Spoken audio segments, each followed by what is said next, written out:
I'm glad to welcome all of you to this session on the theme of securing India's land borders in 2023, responding to evolving threats, as a part of the International Diploma course on Diplomacy and Indian Foreign Policy conducted by the Tillotoma Foundation. I'm Kamakshi Wason, Chief Operating Officer and Director of Academic Programs at the Tillotoma Foundation.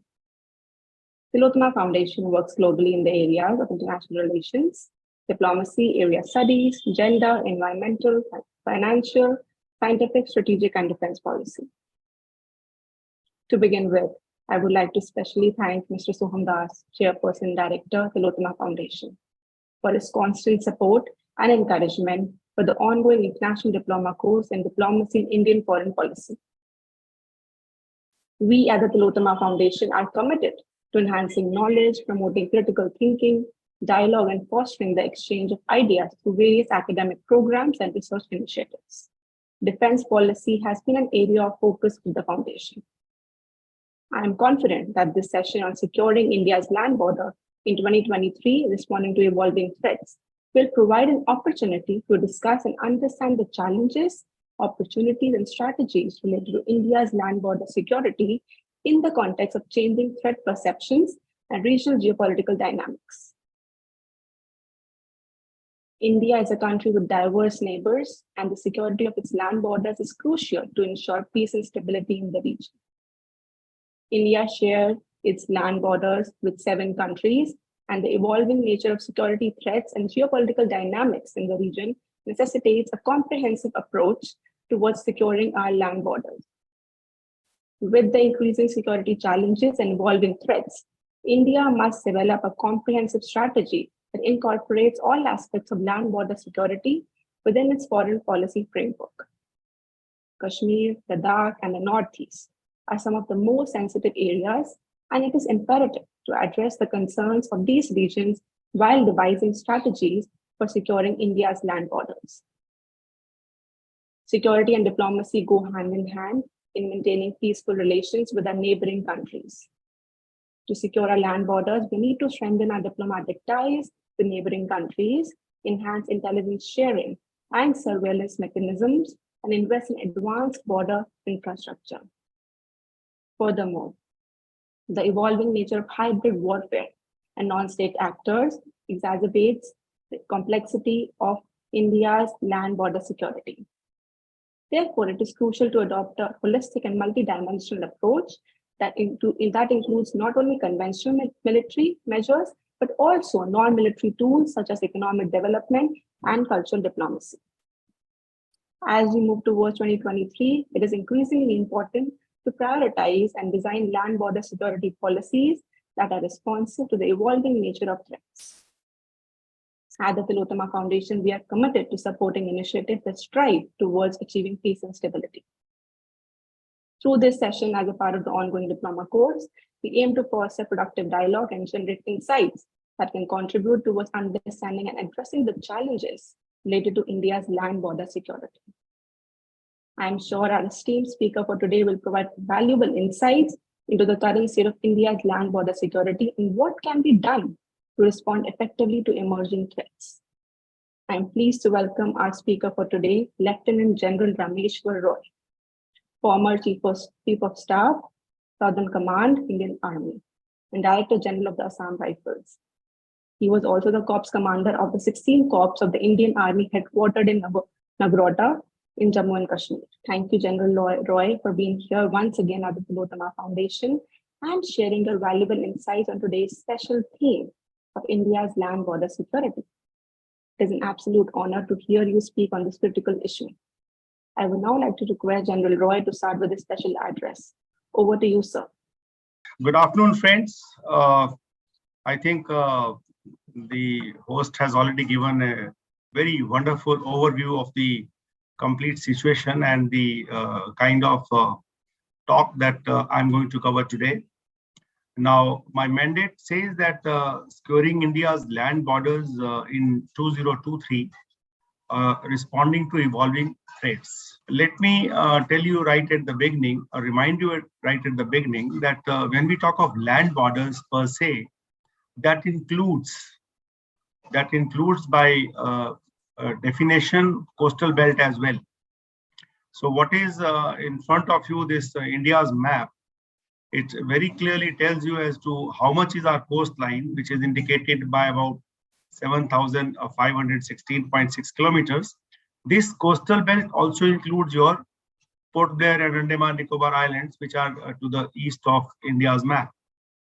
And then it also talks of our neighbors, 7 of them. Presently, we have only 6 of them because Indo-Afghanistan border of 106 kilometers is not directly with us now because it falls in the area occupied by Pakistan. We call it Pakistan occupied Kashmir, that is POK. And rest of the length of the land borders as well as the neighboring countries as has been indicated. So I shall not go over this data or this particular issue again. All I would like to start my talk today is with a wonderful quote by a famous our guru called Chanakya. Chanakya was somewhere around 300 BC, and he had that time stated very clearly that any nation can have only 4 types of threats. To start with only 2 types of threats, and then those 2 types of threats multiply themselves into 4 types of threats, because unless you perceive a threat, you cannot really evolve a policy for securing the borders or a national security strategy.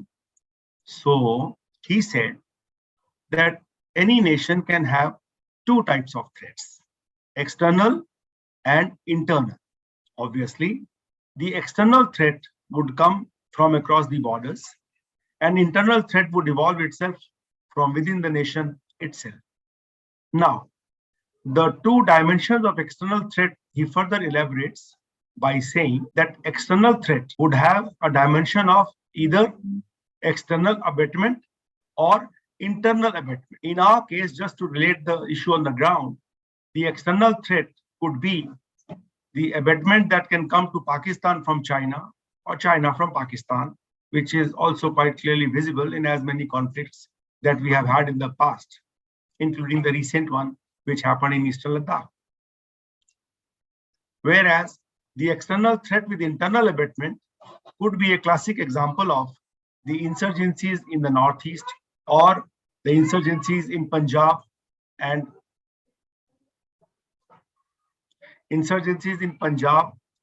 the state of J&K. So basically, these are the 2 further dimensions of external threat.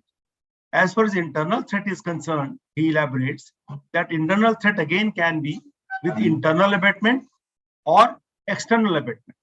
A classic case of internal abatement in our case is the Maoist insurgency, which is there, and recent example of that killing of our soldiers in Dantewada.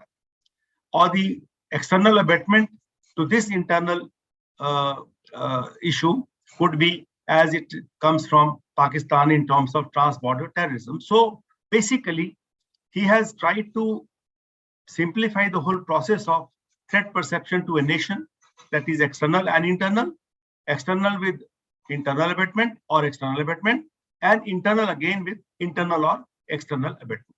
Now, this is the start point that we need to very clearly understand before we actually come to borders and how to manage these borders. The borders, as you see, drawn out on the map, looks very simplified version of the distances and appears to be able to be managed in quite a easy way. But let me tell you, there are large amount of challenges to this border management. Now, let me tell you these challenges of border management one by one. The first challenge of a border management is in terms of the terrain. India is one country which is blessed with all types of terrain that you can think of. We have deserts, we have mountains, we have snow-covered peaks, we have riverine terrain, we have all types of terrain which covers our borders. So terrain is a very big factor, which is a big challenge for the border management. The second big challenge in the border management is the factor of demographic pressures. Demographic pressures, what I mean, are the people who, without any proper documentation, wish to cross over to the other country, looking for better future through the borders. Those are called unauthorized migrations. That is a very big challenge as far as India is concerned, particularly as you would be hearing in the news items also from Bangladesh, from Myanmar, a little bit from Pakistan as well, into the desert areas. So that becomes the unauthorized migrations. And along with this is a big challenge of smuggling across the borders. Now, there was a time that we used to hear of large amount of gold being smuggled from our western borders, or the smuggling of drugs, or what you keep hearing about smuggling of cattle, which happens between India and Bangladesh. So that is the other challenge that is there, which presents itself for the border management. And then to top it all, we have what is called cross-border terrorism. This is a very big problem in our case, particularly as it relates to Pakistan. Ever since our independence in 1947, they have been indulging in this cross-border terrorism in one form or the other. Sometimes this cross-border terrorism has taken the dimension of a full-fledged conventional conflict as well, as was the case in 47-48, then it was in 65, and then it was in 71. So transborder terrorism is something that we have been dealing with ever since our birth. And as we celebrate our 75 years of independence, the transborder terrorism is still talk of the town. And time and again, we keep hearing this, the national policy says that terror and talks cannot go together. So that is also a very big challenge as far as the securing of the land borders is concerned. Then there are encroachments along the border. How these encroachments happen is particularly more evident in case of our Indo-China borders. China has somehow adopted this policy of creeping forward their borders because they are still, as per them, are the disputed borders. Now the challenge there is much more, because anybody who encroaches a piece of land, he takes the initiative to encroach it. But to remove these encroachments becomes a very big job, an operation by itself. And that's a very big challenge as far as the border management is concerned. Then there is also now you will be wondering as to how so many problems have come to us in India as regards the border management. The legacy is that large amount of our land borders have actually not been surveyed or settled by ourselves. This was done at the time when Britishers were ruling us, and they left things not very clearly decided on the land and on the map as well. Particularly is the case of India and China border, which we continue to call LAC, that is line of actual control. In case of Pakistan, they created this controversy basically for the state of J&K, because they said that the state of J&K, that border, is not the border of India, because when India got its independence, the state of J&K that time was independent, and they merged with India much later, a merger which they do not recognize. So because of such legacies which are there with the undemarcated borders, we continue to have these kind of challenges. The challenges also comes through because of the fact that large amount of these borders are through the mountainous terrain, and there are no clearly marked pillars or boundaries. It's not marked on the ground, so it runs through the geographical features, and that interpretation of geographical features, that also keeps changing itself depending on who the commanders are on both the sides of the border. So these are the challenges that I have mentioned. Now, to secure these land borders, what India has done, that we, from the time of independence right up to, I'll say, Kargil conflict, which was in 1999, we simply had this policy of border security force assisted by the army manning these borders. But subsequent to that, a very clear policy was enunciated by our government in 1999 after the Kargil war through what we call Kargil Review Committee. In that, what they did was that they said broadly that there will be one border, one force, to say that BSF will manage the Pakistan border. And because the Pakistan was also earlier East Pakistan, which is now Bangladesh, the BSF by legacy got to manage the borders of Bangladesh as well as Pakistan. Although the policy said one border, one force. So this is as far as the borders of Pakistan and Bangladesh are concerned. Then for the Indo-China border, we had a force called ITBP, Indo-Tibetan Border Police. They were given the responsibility to man the land borders between India and China.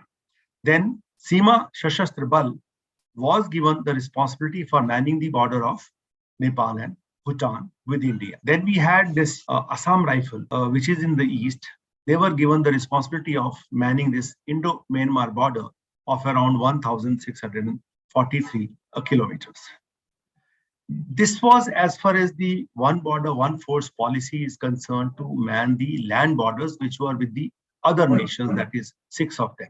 For the security considerations, what had happened was that we also tried to construct a border fencing to guard against the encroachments and infiltrations of the terrorists. But then this fencing also could not have come up in all the places because of the difficulties of terrain. But by and large, one has tried to make a fence, physical fence along the Pakistan border, and also at places, largely because of the riverine terrain, it is not possible to have a continuous fence along the India and Bangladesh border.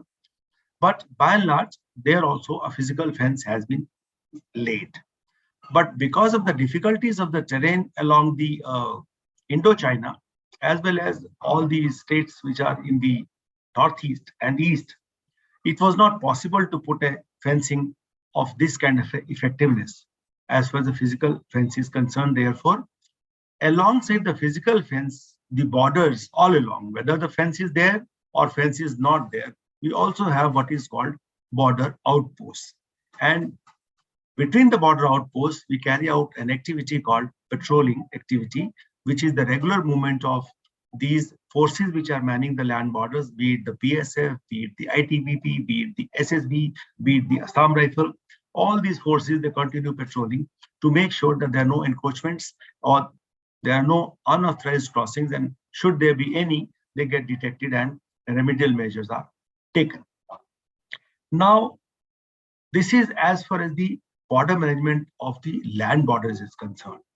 Until now, as far as the coastal belt is concerned, we do not have very effective means of surveillance and manning of the coastal belt. We do have what is called Coast Guard, which is which functions under the Ministry of Home Affairs, but their capabilities are suspect in terms of managing our long coastal line, which is over 7,000 kilometers, which also includes the Andaman and Port Blair Islands. So their capabilities to man this kind of a responsibility gets assisted as and when required by the Navy, Indian Navy, much the same way as the gaps in the land border securing and management on the land frontiers are supplemented by the Indian Army. So this is the broad, you will say, setup or broad outline of the border management system that we have got. By and large, this border management comes under Ministry of Home Affairs, mainly because the nature of crossings which happen, that is the migrants, and various other activities like smuggling do fall in the ambit of Home Ministry. So that is how it comes under Ministry of Home Affairs. Now, this is the complete management of land borders and the coastal areas in nutshell, as far as the our situation today is concerned on the ground. As far as the evolving threats are concerned, to ascertain or to talk of evolving threats, the two types of forces are generally maintained by all the nations. One is the force which operates for what is called a conventional force, which is a mix of Army, Navy, and the Air Force. We call it armed forces. So far, we have had our armed forces, that is Army, Navy, and the Air Force, in separate kind of command and wings. We are carrying out a process in which we'll be able to integrate them, we'll be able to theatrize them, we'll be able to maximize their effectiveness. But all said and done, all these forces, that is the armed forces, come under the conventional deterrence, as we call it, because when you maintain such armed forces, then these armed forces together, or depending on the terrain and the total threat perception, are required to react to any threat that can manifest itself from across the borders or from within the areas which are close to the border. So that is why we call them conventional deterrence.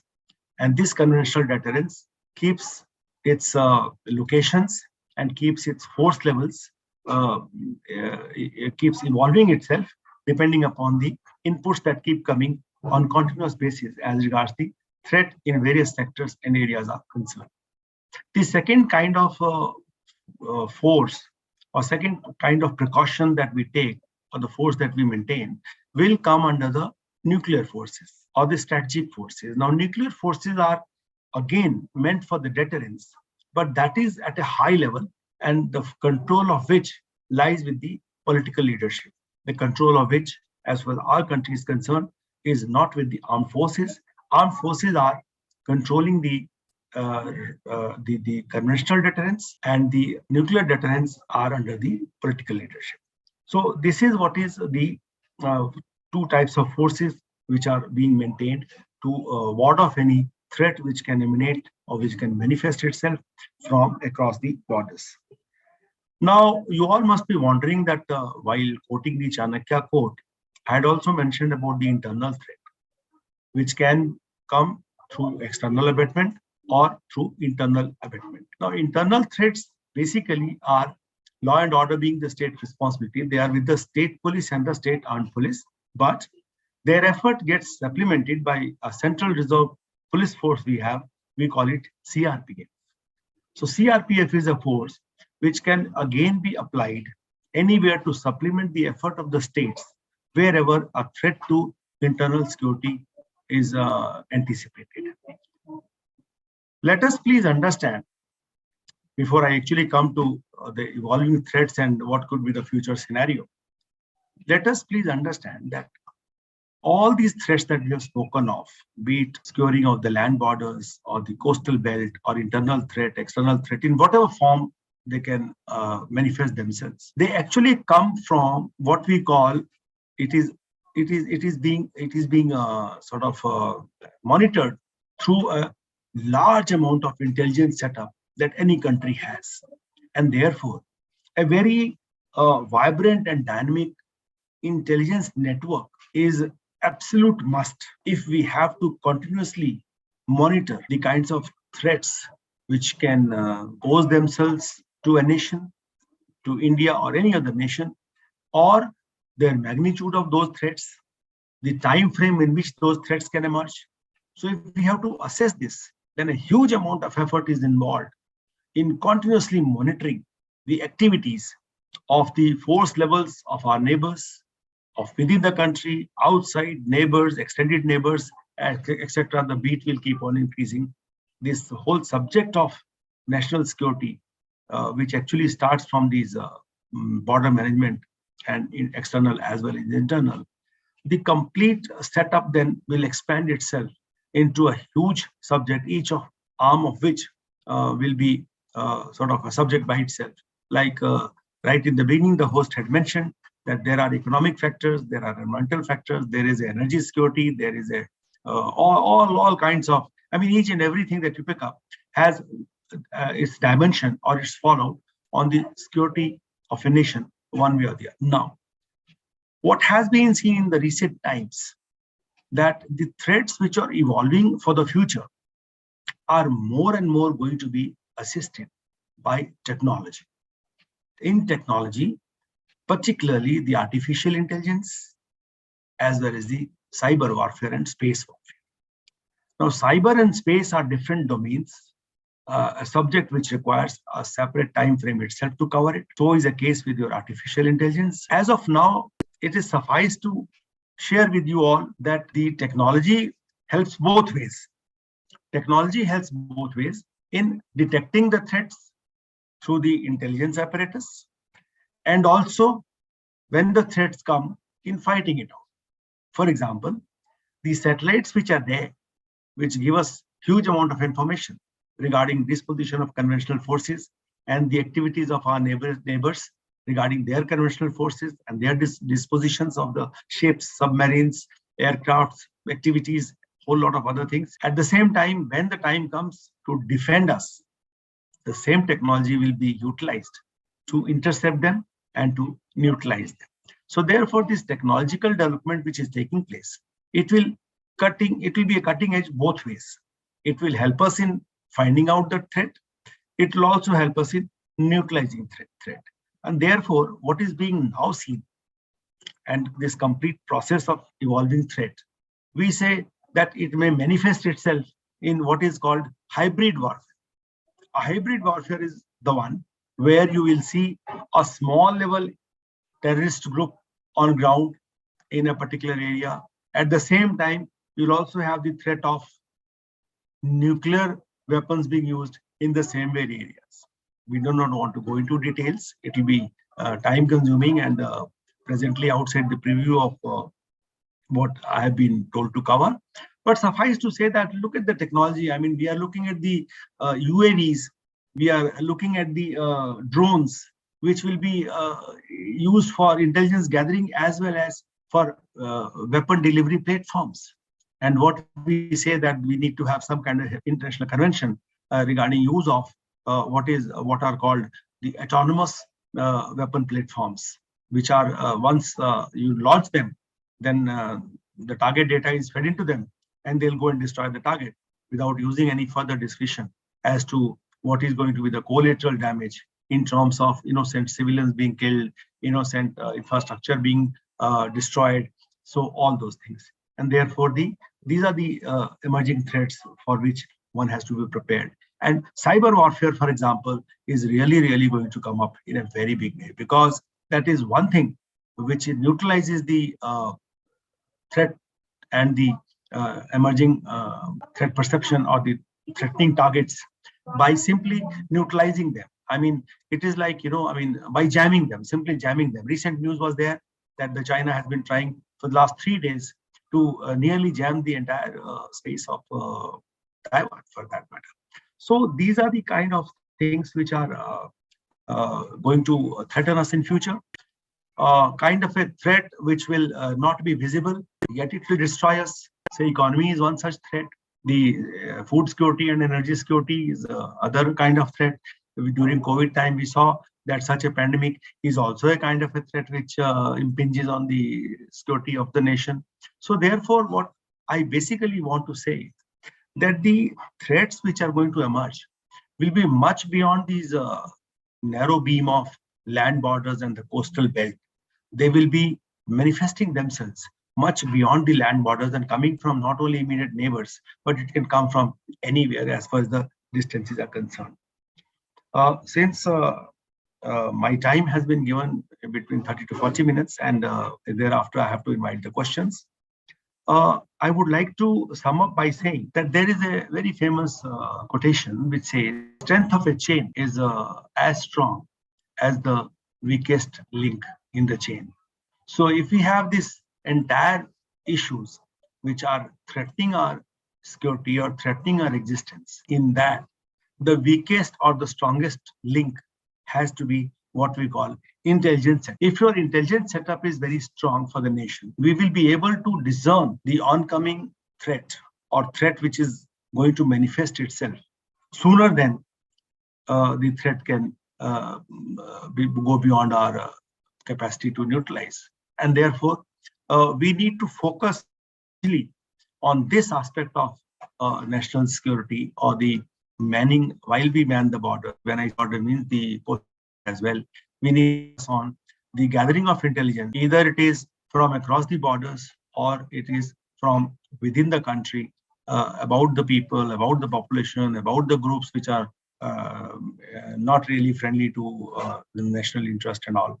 So because of such dynamics, all I would say is that when we talk of evolving threat for the future, then that evolving threat is to develop our that we can think of to manage both is that we need to have advanced information of what may come about as a threat which will require to be neutralized.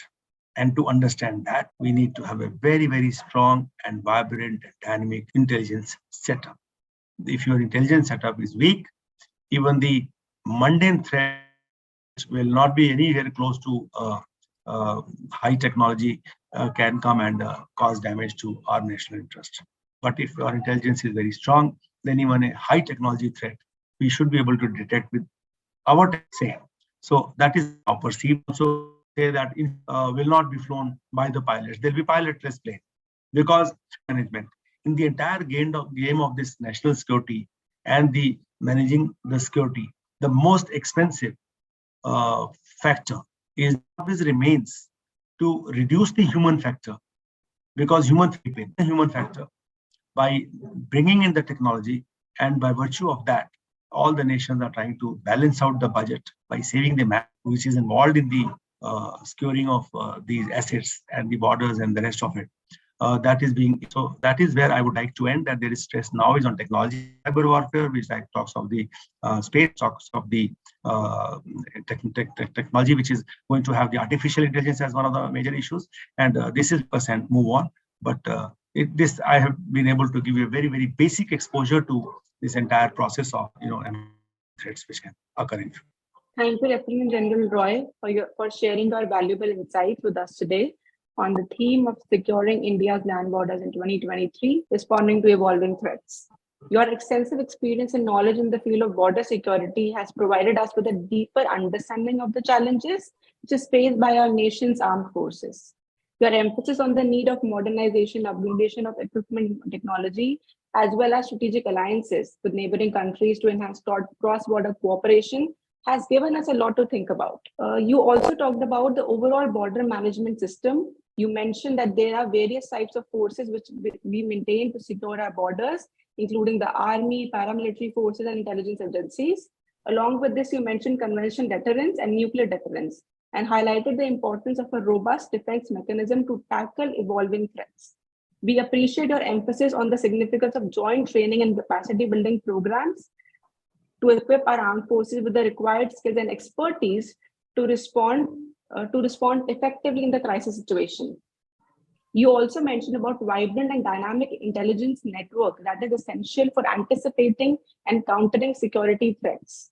Technology has played a very crucial role in border security planning, and your emphasis on the incorporating state-of-the-art technology such as surveillance equipment, unmanned aerial vehicles, UAVs, and advanced communication systems, among others, is well taken. Hybrid warfare is a threat that our security forces must prepare for and mitigate using a combination of conventional and unconventional means. New age technology, including drones, autonomous weaponry, and cyber warfare, requires us to be more vigilant and adaptive in our approach. Future threats, including climate change and cross-border terrorism, cannot be ignored, and your call for a comprehensive approach to border security that takes into account all these factors is commendable. Emerging threats demand a multifaceted response that incorporates not just military power, but also diplomatic efforts and cooperation with international agencies to effectively tackle them. Overall, your speech has been enlightening and informative, providing us with a roadmap towards securing India's land borders in the face of evolving threats. I look forward to hearing more from you in our next Q&A segment. Now let's take some questions. What is your opinion regarding the recent conflict between India and China and Arunachal Pradesh? It's not only in Arunachal Pradesh. You see, there is a very conflict situation with China ever since the border between India and China was drawn. Because basically China says that this border which has been drawn between India and China was a border drawn between India and Tibet. It's only after China annexed Tibet that they have got their borders or within directly in contact with Indian borders. So they say that when these borders were drawn in Shimla Agreement at the time of Britishers, the signatories were only the Tibetan reps and the Indian reps and the British guy. The Chinese rep was in attendance, but he didn't sign it. Therefore, they do not agree to this particular boundary which was marked in Shimla Agreement. And because of that reason alone, there is a different perception of the border with China, India, differing perceptions. Time and again, they try to encroach on an area which we believe is to be ours. And that's the reason why you also hear that bullets are not fired. It is kind of a pulling, pushing that goes on. It is, those kind of absolutely vintage weapons being used where they use the hand kind of a combat. All this keeps happening because it is a very strange kind of a border which has not been demarcated. And this border dispute with China has been ever since, I would say, coming of China, becoming communist in 49, then they annexing Tibet later in 59. So since then, this dispute has been on. We had this war in 1962 for the same reason. And there again, these are very less populated areas. So therefore, this landmass which is there, this landmass remained disputed because of the differing perception of the borderline, which has not been demarcated yet, which has not been surveyed to as yet. In last about 22 years plus, China has got as many meetings, annual meetings, but we have reached nowhere. Because if you really ask me, China is not willing to settle the border dispute with India. China has its border with 14 countries. It has settled its border with all the other countries except Bhutan and India. Because to China, the uncertainty is unsettled because they don't accept the contention or the agreement which was arrived at in Shimla Agreement. Because of that, China uses this as a leverage to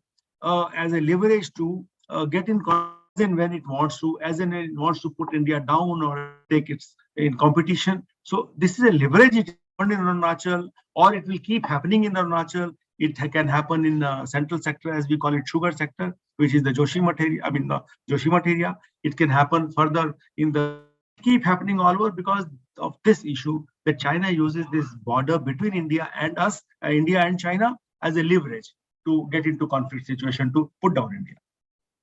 And any amount of diplomacy also has not been able to resolve it. I think there was a news that defense minister of both the nations are going to meet.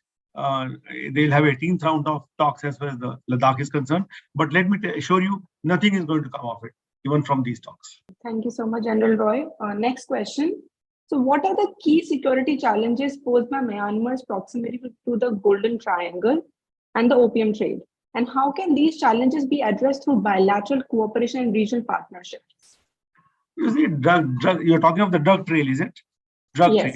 Yes. You see, there is so much of money is involved in smuggling of these drugs and so-called the Golden Triangle, that stakes are at all levels. The stakes are with the guys who are carrying out insurgency or disturbances in these areas. Stakes are with all kinds of groups which sustain themselves through the drug trade. So any amount of talks, any sense that we can maybe as the technology keeps increasing, as the prosperity or the people, their economic situation keeps on improving, times to come, we can hope for the drug menace to decrease. But otherwise, I see not much hope in any kind of talks or any kind of manning because so much money is involved and so much of nefarious activities which are supported by the drug money that and there are drug lords all over. So I don't see much future of this topic. The prosperity comes and the manning of the borders become very effective in terms of either physical fencing or with the virtual fencing of the electronic fencing. Maybe there is a hope, but it still maybe decades that it will take time to go over this menace of drug trade. Not in near future. Not in near future. Thank you so much, General Roy. Next question is, How can we effectively use UAVs against non-state actors, especially with terrain challenges, limited Again, has identification? limitation. Use of UAV against non-state actors. Biggest problem with the UAVs is the terrain. That UAVs approach, or when you use a UAV, the line of sight vision is not very clear, particularly in the jungle and the mountainous terrain. That is one limitation the UAVs have. Weather is the other limitation UAVs. Anything else? If you want to use the UAVs, detection of the terrorist, other things is being used. For locating them also it is being used. But if we wish that UAVs, we use it for neutralizing them, using the platform as a firepower. And when we are trying to have this kind of a neutralization of the terrorists being done in our own territory, we would like to avoid collateral damage because that has got a lot of negative fallouts.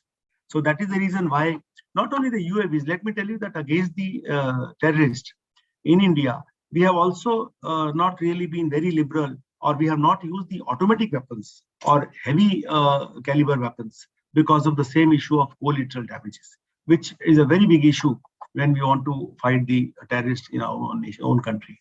That is the limitation we have. Yes, you'll keep hearing about the UAVs being used by the USA in Afghanistan and various other places. They very effectively they have tried to fire and neutralize the leadership of the terrorists. But we have a large amount of limitations on that, and we would not like to use it because intervention of USA in Afghanistan in another country is a different matter than to fight within our own country with the collateral damages for which the government will be responsible. So that's the reason we don't use it so much. For intelligence, yes, not for neutralizing the terrorists. Yeah. Thank you so much for your response, General Roy. Coming to Mhm. the next question. Mhm. In what ways do internal challenges or conflicts within Indian territory impact minorities and migrants? No, say that again. Say that again, please. In what ways do internal challenges or conflicts within Indian territory impact minorities and migrants? It, you see, the migrants are actually a disturbance to our demographic harmony itself. You keep hearing about the Rohingyas. You keep hearing about the Chin tribes in Mizoram.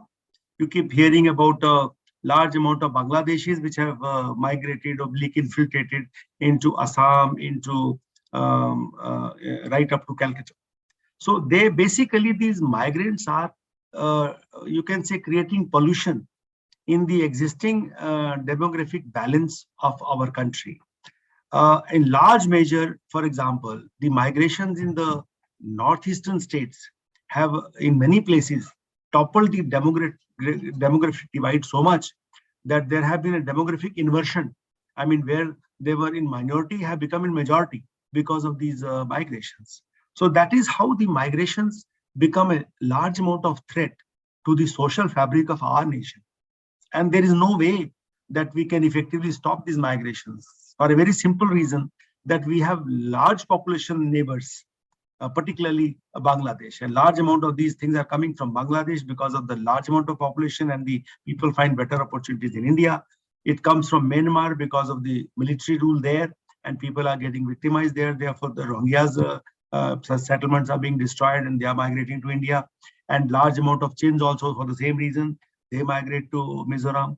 So we are unable to, yes, there are no migrations from China to us and there are no migrations largely from Pakistan to us, but the other neighbors, these migrations are there because of disturbances in their country. And therefore, when such people come here to our country, where we are already struggling with the kind of poverty and whole lot of our own problems, they create pollution, they create imbalance in our existing demographic structures. And that's how they become a threat in the long term to our own national security also. That's how it is. Yeah. Thank you so much for your response, General Roy. Coming to the next question. Mhm. What impact has COVID-19 had on India's efforts to secure its land borders? And how has the pandemic affected the country's security posture overall? Oh, we've been very fortunate that going by the large population and going by the large amount of deaths to those which were reported, because of a good discipline and because of nearly our land border forces as well as the army and all remain fairly isolated from the rest of the population in the country, because of the development factor which is not so much in the border areas. these population or the people who are involved in the security structures, by and large, have suffered less on account of COVID because of their good discipline and because of the precautions they were taken, and also that isolation which was being affected in the cities and the large populated areas, that by default or naturally it came to the people who are manning the borders. And because of that, I would say that COVID has not really affected anything as regards our border management was concerned, or even the after effects when the COVID pandemic is over. We have remained largely unaffected, and whatever little pandemic touched these forces, it was very well managed. In fact, I would say other way around, that the army and the ITBP and all the other, as we call these Central Armed Police Forces, they have been able to create infrastructure from their resources to help out the civil population in large amount of areas as far as India is concerned. So that way they've been more helpful to the civil population. Therefore, I think we managed, we have largely remained unaffected by the pandemic. Thank you so much, General Roy. Yeah. Next question. To what extent do non-state actors contribute to the threats to India's land borders? And how do these threats pose challenges to India's internal security? Oh, definitely. In the name non-state actor, it has been given by the states which sponsor it, because nobody can survive. Yes, fine. Colloquially, we are calling them non-state actors. But there again, the diplomacy and the joint efforts which are there with our neighbors, that comes like, for many years now, India has been absolutely clear that terror talks cannot go together. And not been able to, or we not made any to having any kind of talks with Pakistan. It has gone loud and clear. And because of this, and also, go to first of those hijacking was by the force in which were fighting the Israelis. And only the plane hijacking became non-productive because the kind of spin-off that advantage it could give, that fell out. Today, quite a similar situation is there. We had the ISIS group, we had the Taliban group, we had a whole lot of groups which have been neutralized, and more that the advantages of transborder terrorism are not so much to either of the players, the state which is launching it and the state which is receiving quickly neutralized. So I think in times to come, very soon, this the detection of these groups and neutralizing the groups easier, very easily. That any terrorist who enters today from Pakistan to India, maximum life we give him is 6 months. From the time he enters till such time we are able to get him, because of the interceptions, because of the technologies, and because of the human intelligence that we have, because of the methodology that we have developed. So therefore, I think the advantages are decreasing by the days, and in times to come, I don't see much future for the so-called transborder terrorism, and also the effective manning of the borders, which has happened in terms of the fencing, in terms of gadgets that we have got, night thermal imagers and handheld thermal imagers, and all the other things that we have already mentioned about the UAVs and all, where we are able to track them very quickly. And once you track them, you are able to follow them, you will neutralize them. So that's what I said, the maximum life is 6 months, anything from 1 month to 6 months, and we neutralize them. So I think the trend is going down. Trend is surely going down, and times to come, notwithstanding this recent attack in Punch, which is one of those attacks which happened, but it doesn't have much future. It will go down. Yeah. Thank you so much, General Roy. Next question is, how can the principle of single point control or one force, one border be implemented to effectively manage India's border? Yes, we have, this policy came after Kargil conflict. And the reason for this is that each of these borders have got different dynamics. So we could not have had one force manning this entire nearly the Indian borders, which is almost like 15 to 16,000 kilometers. Yes, 15,200 kilometers. One single force would have been unwilling to manage it, and also each of the borders have got different dynamics. Like a border which is falling in the desert belt will have one way of manning the border. The border which is in the plain riverine terrain, another way of manning that border. The one which is in mountainous terrain, another way of manning the border. So therefore, each of these countries which are facing us, 6 of them, they have got different dynamics due to the terrain. And that is why this policy was laid down, that one border, one force, which we'll have, so that there is a fair degree of specialization and there is fair degree of tight control over the forces which man these borders. And that is the reason why we have found that the border management and the border manning has become more effective after 99 for the last around 20-25 years than what was the case prior to it, when there were no clearly defined boundaries as to who will man which border from where to where. So by putting these areas as per the terrain configuration and as per the different kinds of requirements, like for example, the kind of drug trail and the kind of smuggling which happens in the eastern borders is not the same as what happens with the western borders. So there is the eastern border, Assam Rifles is manning it, western, the BSF is manning it. With China, there is no such thing happening. So ITBP is manning it. So therefore, the different dynamics are there of this border management, and because of which we have divided this very smartly into one border, one force. By and large, it is in place and doing quite well, except for maybe Bangladesh, where BSF has also, by way of legacy, is manning the Bangladesh border also. And Bangladesh border, most of it is riverine. Riverine means rivers flow through this border, and you can't construct a fence there.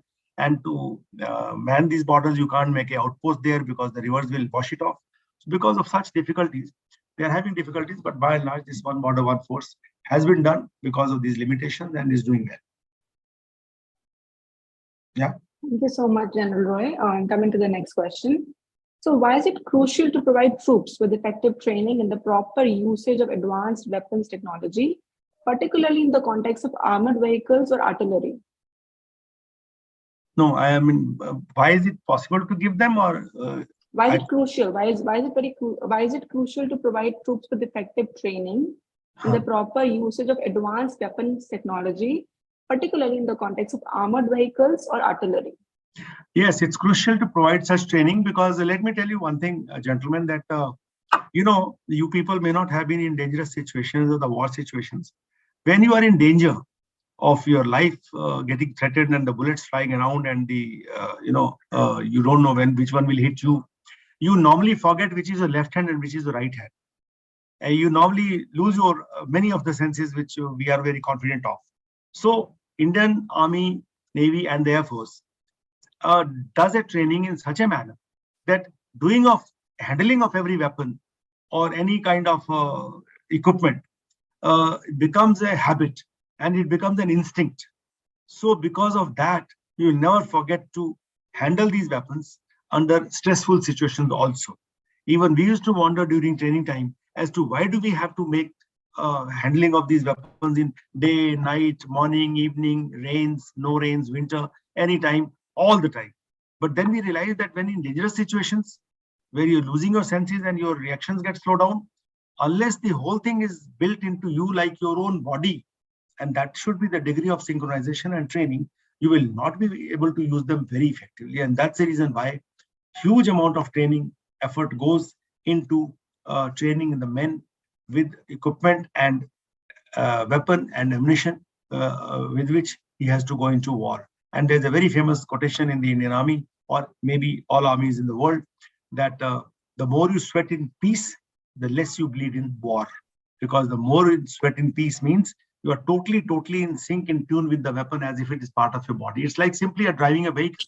You drive a vehicle easily through any crowded area because that is part of your body. And you have acquired a skill by driving experience so much in various kinds of crowd. Likewise, in the army also. So therefore, we train very, very heavily and spend long hours with the mechanized and the armored vehicles, as well as the artillery. Also because those systems are very, very complex compared to those small arms weapons which are there with the infantry. So that also is the reason why one has to train really hard to get the desired results. Yeah. Thank you so much, General Roy. Next question. To what extent can diplomacy and narrative building aid in securing India's land and maritime borders, given the inflexible mindset of its immediate adversaries, primarily China and Pakistan? You see, the great effort is spent in diplomacy, and there is again a very famous quotation which says that when diplomacy ends, war begins. And that is a deterrence for the diplomacy, that diplomacy should not fail.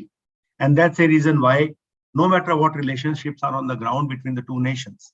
The diplomatic missions and diplomatic talks and diplomatic conversation and the track 1, track 2 and all, this keeps going to make sure that the nations don't come to war.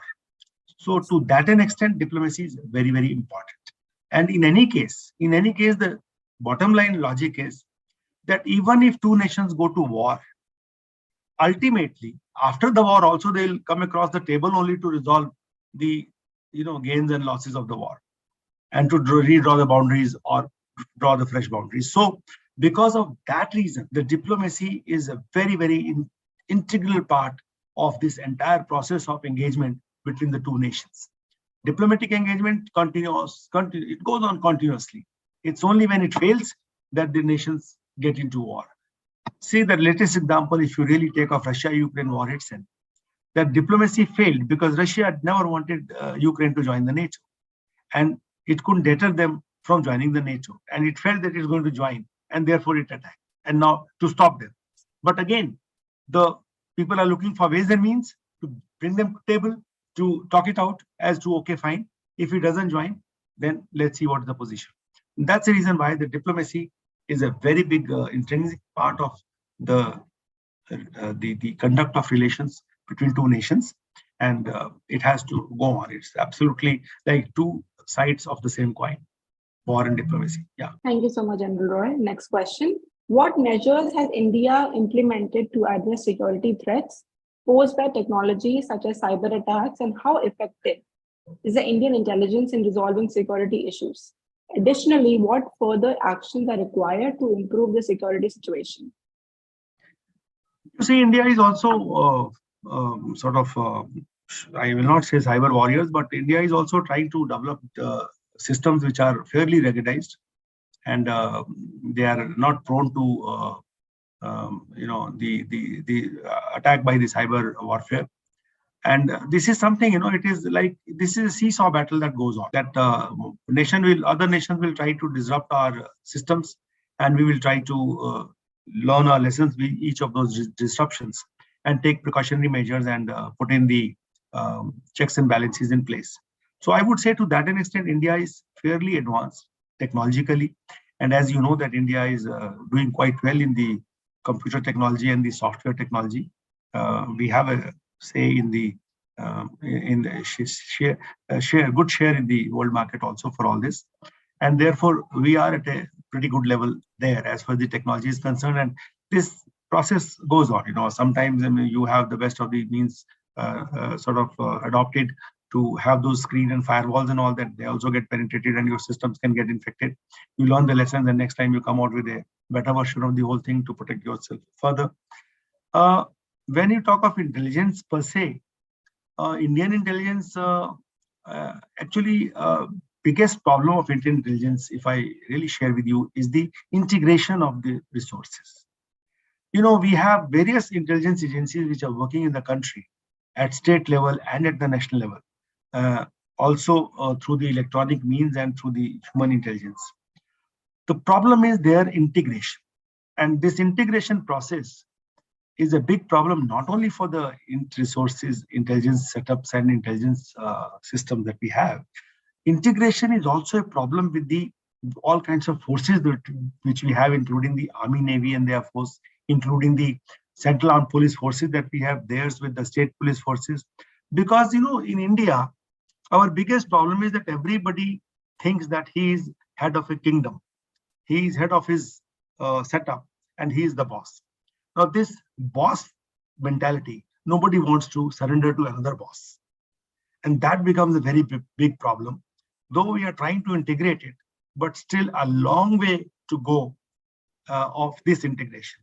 But in the meantime, what is happening is that the information flow from all these agencies, that is being centralized for the processing part of it. Once that is happening, then slowly people will realize that their information feeding to any agency in a standalone mode is not going to be useful unless they work in a integrated fashion. So therefore, the flow of the information has been centralized, and the processing is being done, and the results are being disseminated to all those concerned. in very effective manner.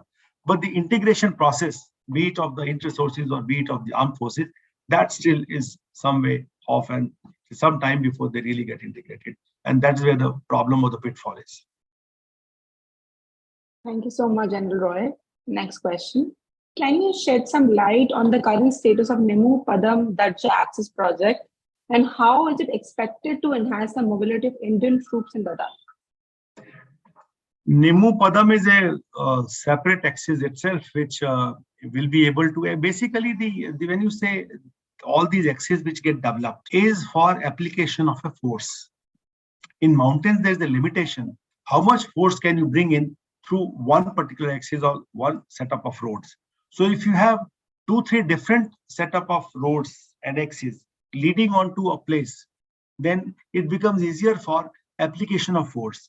So these Nemu Padam axis, which is being developed, it will help us in concentrating a larger force at a point of decision, which will be helpful to us in Ladakh, because right now we have large amount of limitation of these areas where the road communications, surface communications have not developed to a degree that we would like to have.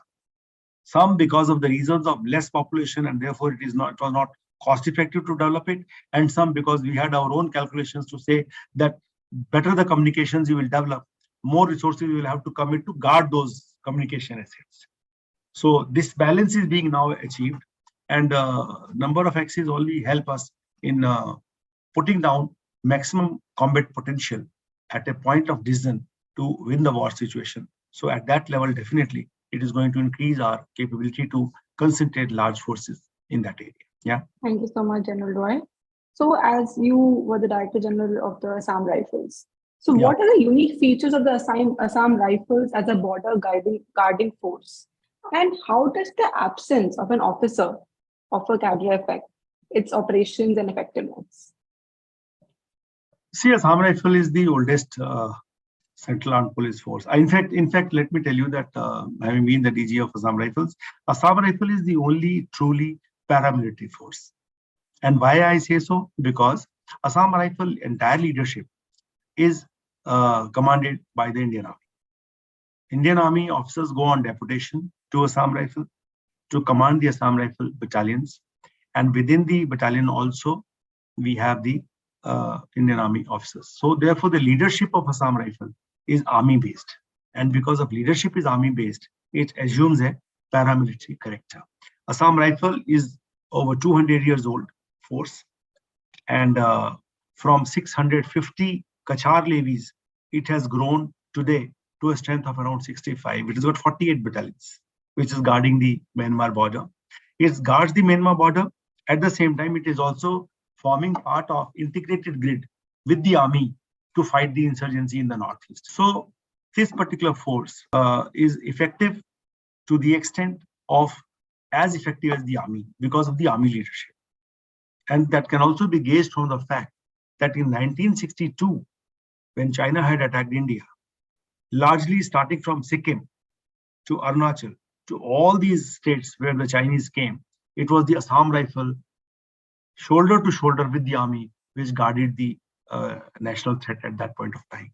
And even after that, the Assam Rifles' advantage is that large amount of its recruitment of the troops come from those areas. And they have been in these areas for hundreds of years. So their familiarity with the terrain, familiarity with the people, along with the language that is spoken in those areas, familiarity with the customs and traditions, they actually identify themselves with the local population as much as a force which is there to protect these people. And at one point of time, they even till today, they are called sentinels of the Northeast, because no other force in the country has the kind of permanency and the duration of time spent in a particular area as the Assam Rifle. They have been in that area only for nearly over 200 years. It's only now for last around, I would say, a decade plus that they have been integrated into the All India recruitment process.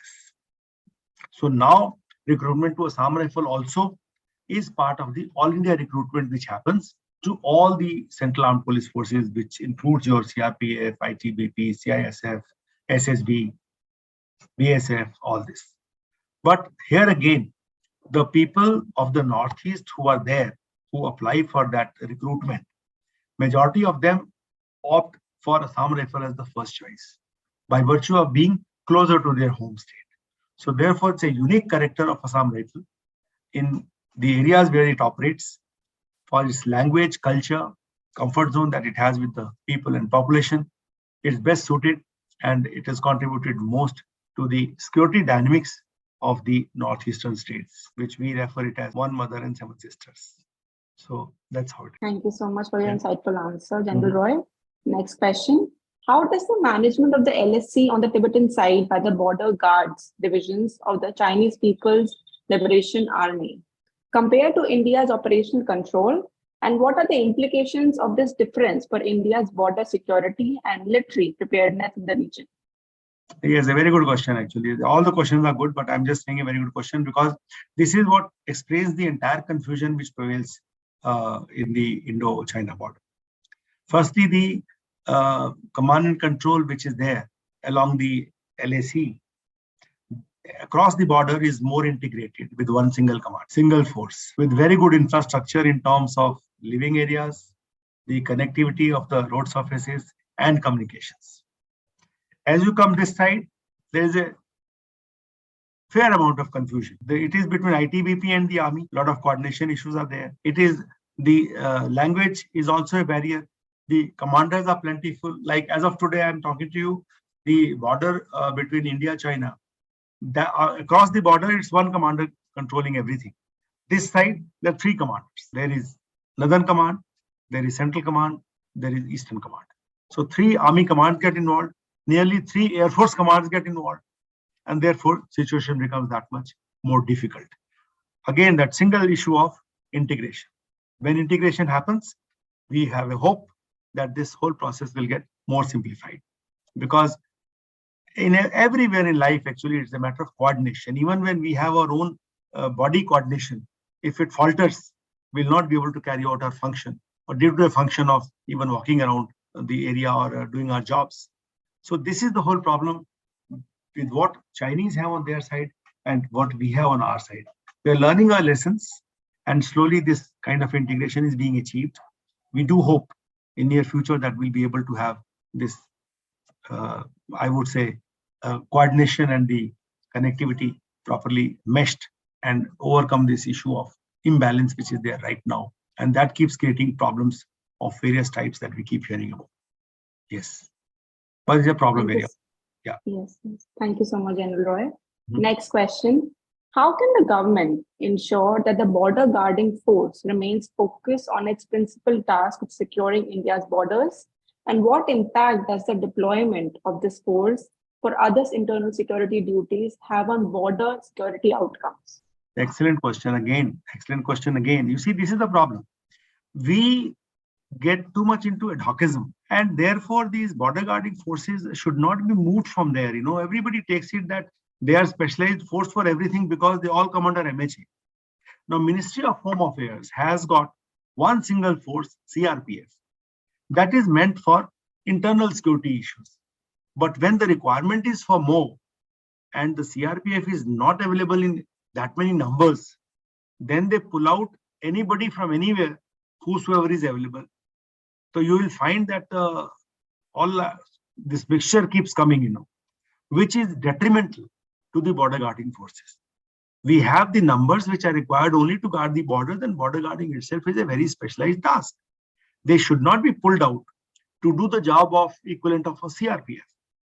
And if there is a requirement, then you increase more CRPFs. But why pull out people from the border guarding into these jobs temporarily and again send them back to border guarding? Because if you employ any soldier, be it a police force or be it the army or navy, air force, wherever, if he's not trained to do a particular job and you put him there, you are making his life more vulnerable because he has not faced those situations. So his mindset is for guarding the border, and you pick him up from there and put him in a place where disturbances are happening in UP or Bihar or wherever. I mean, that is not called for. But then, because they all come under MHA, and when MHA is under pressure to send more troops, Russian reinforcements, then they pick up from wherever they wish to pick up, or wherever the troops are available, which should not be done. It's absolutely not required that the border guarding forces should be touched for any other task than the task of border guarding alone, for which they are specialized and they need to be doing their job only. If they'll be put elsewhere, you are making their life of the soldiers more vulnerable because they are not trained for the other job for which you are sending. Yeah. Thank you, General Roy. Can you shed some light on the chicken neck problem and what can be the India's defensive strategy towards it, to defend it actually? Two chicken necks, which one are you referring to? I am actually in terms of Siliguri talking about the Siliguri corridor. Yeah. Siliguri corridor. Why I said two chicken neck? Because there is one on the western side when Pakistan that is also Akhnur sector, and the area adjacent to it between Akhnur and Jammu is also referred to as Chicken's Neck. The name Chicken's Neck actually comes from there. The Siliguri corridor is now being referred to as Chicken's Neck. I think it's around 52 miles or something, very narrow corridor. See, we are quite aware of this, and particularly during the Doklam standoff, the Siliguri corridor was quite in news, and we are increasing the connectivity, and we are absolutely aware of the sensitivity that this particular area has as regards the China threat is concerned. And not that we can't enlarge this particular Chicken's Neck, but as far as the defensibility of this feature is concerned, and measures taken to make sure that nobody is able to come and cut us off here, those have been adequately placed. So this is all part of the national security strategy, and I would not be able to say anything more than this, but to say that enough safeguard measures have been taken to make sure that we are not surprised here, despite Doklam or whatever happened.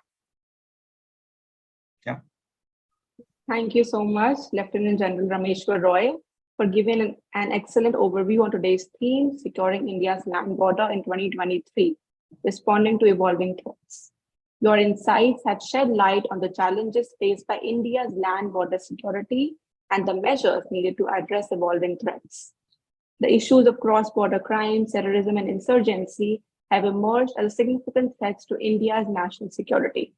India needs to develop a multi-dimensional approach, which includes strengthening the border infrastructure, utilizing technology, and advancing surveillance systems, enhancing intelligence sharing among agencies, and promoting cooperation with neighboring countries to address cross-border crimes and terrorism effectively. It is also important for India to focus on social and economic development in border areas to address the root cause of insurgency and extremism. Kashmir, Ladakh, and the Northeast India pose considerable challenges, and it is crucial to find a sustainable solution through dialogue and negotiations. Overall, Lieutenant General Roy's presentation have highlighted the need for a comprehensive and integrated approach to India's land border security challenges in the years to come. This will require a concentrated effort by various stakeholders, including the government, security forces, and border communities, along with the neighboring countries. Only through the collaborative effort can India develop a secure and prosperous future for itself and its people. As we move towards 2023 and beyond, India must remain vigilant to address the evolving threats on its land border. Thank you for your time today, Lieutenant General Roy, and I look forward to seeing you again soon. I'm sure our students of the International Diploma course on Diplomacy and Indian Foreign Policy have gained valuable insights from your special address, and definitely it will benefit them. Thank you once again, and take care. Thank you, Kamakshi. I've enjoyed the session as well. And particularly, I have really sort of liked the insight that the participants have shown in terms of asking questions. Some of those questions really have been very reflective, very reflective. And that can only be asked by somebody who's been in business for long, in this kind of a thing. Very nice. Good session. I've liked it. Very nice. Thank you so much.